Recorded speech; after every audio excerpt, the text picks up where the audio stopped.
You know, I don't appreciate the AI killing my soldiers, but this does put a smile on my face. This doesn't though.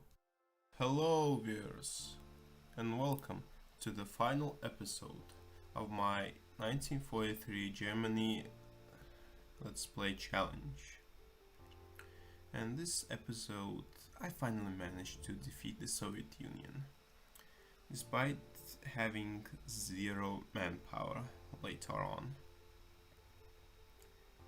I tried my best to conserve as much as I could, but it proved to be quite futile in the end.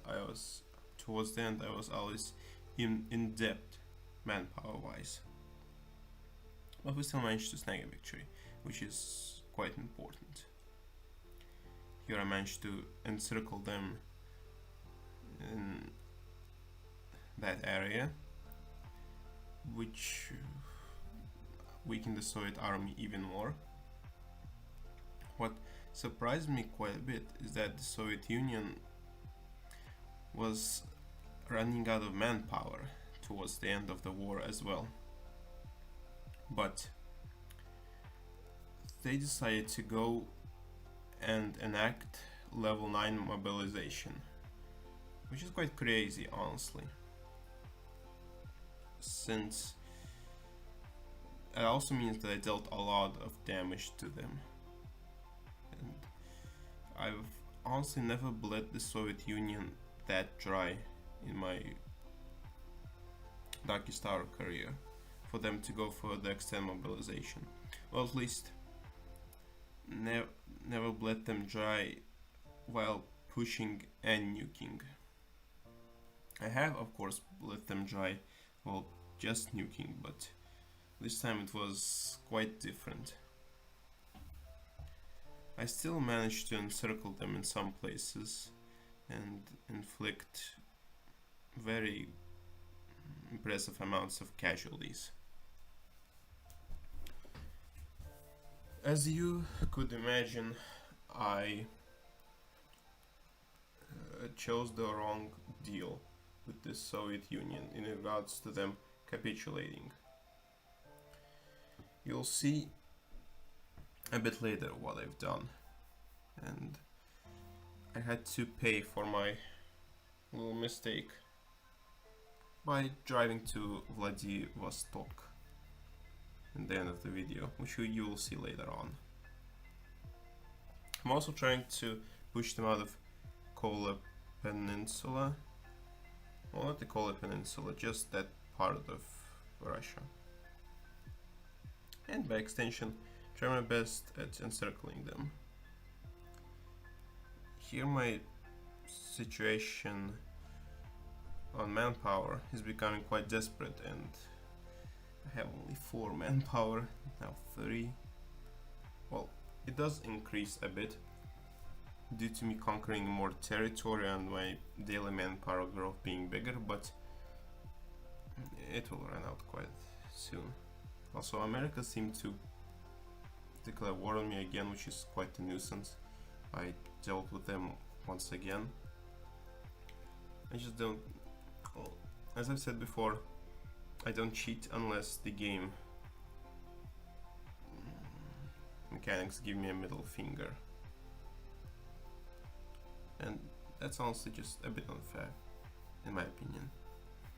I'm trying to occupy that northern province to cut them off in Arkhangelsk, which succeeds in the end. So I'm trying to get revenge for Stalingrad here, and I managed to encircle a Soviet army there. As you could have seen with my research, I'm getting very close to 1970s doctrines, which proved to be quite useless now, unfortunately. They would have helped quite a bit a few years back, but I managed to win with what I have, which is quite nice in itself. Another large problem that I've had during this campaign, or at least during the later stages of Barbarossa 2.0, was the crazy amount of partisans that kept appearing in Ukraine, Belarus, and well, yeah, mostly in Ukraine and Belarus and the Baltic states. I finally managed to reach Kazakhstan, which is quite nice. Well, I mean, it's annoying because they have very low infrastructure in Central Asia, not unsurprisingly. And that makes combat a bit more difficult. So I have a nuclear bomb and I nuked Balakova, because why not? I wanted to encircle them there, which kind of failed in the end, but at least I won the fight. Also, I did attempt to encircle them in Gorky, but I failed, which is a bit unfortunate.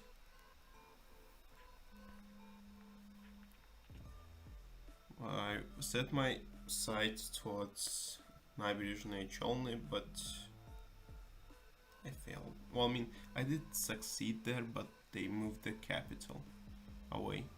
They were out of supply for the rest, well, while the capital was encircled, which was quite awesome, but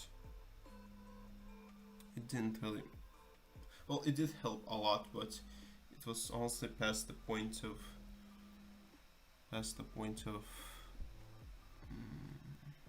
well, it didn't make it too much of a difference. It just sped everything up, sped the whole operation up. So I'm researching better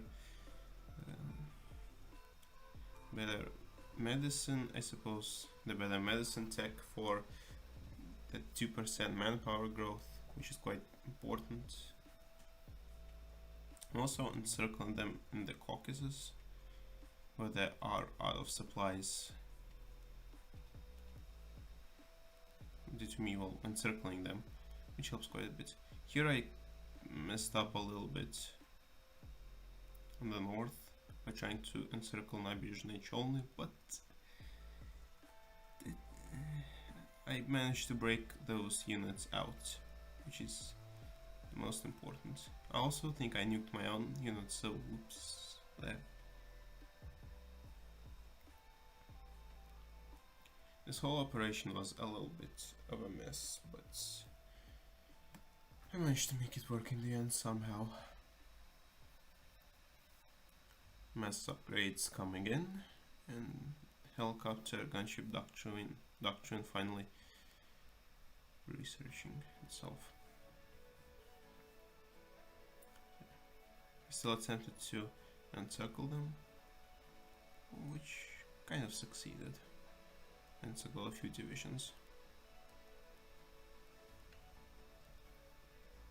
And my large amounts of industry allows me to invest into research very often, which is quite nice. It allows my research to go at God speed. Unfortunately, you can't always afford it, only when you have as much industry as me or better money production modifiers. That is quite devastating, because research is probably one of the best investments you can make in this game for blueprints and getting 100% plus research modifier. It does get more difficult the higher your research modifier is to increase it, but it's worth it. It's worth it. So more and more partisans just keep on showing up. And here I'm trying to finish the Soviets off in the Caucasus, or the ones that are in Armenia. Here I nuke them in Perm to make the advancement of soldiers possible. And it worked. Yeah, those partisans are honestly the bane of going so deep into Russia, because if they cut my supply lines, then all of my units will starve and I'll lose. It will be quite horrible when you've come so far and tried so hard, but in the end it won't even matter. As one pretty amazing singer saying, "Rip Chester," though. But anyways, I am finishing off the Soviets bit by bit, and I'm trying to encircle Nabizhny Cholny still, and it finally worked. I checked to see, and they were experiencing lack of supply, which allowed my units to go through them like butter. It did help quite a bit. I'm now finishing them off in Norway. The units that are in Gorky being destroyed. It's quite crazy that the modifiers that the tanks are experiencing, lack of fuel and a lack of supply, just gives them minus 70%. Just makes the tanks almost useless in battle. Here they try to break through, but I anticipated it. And approximately here you can see me going over the plans. Well, I mean, going over the surrender plans of the Soviet Union soon. And I chose no deals with the Bolsheviks instead of the Adopt Rosenberg plan.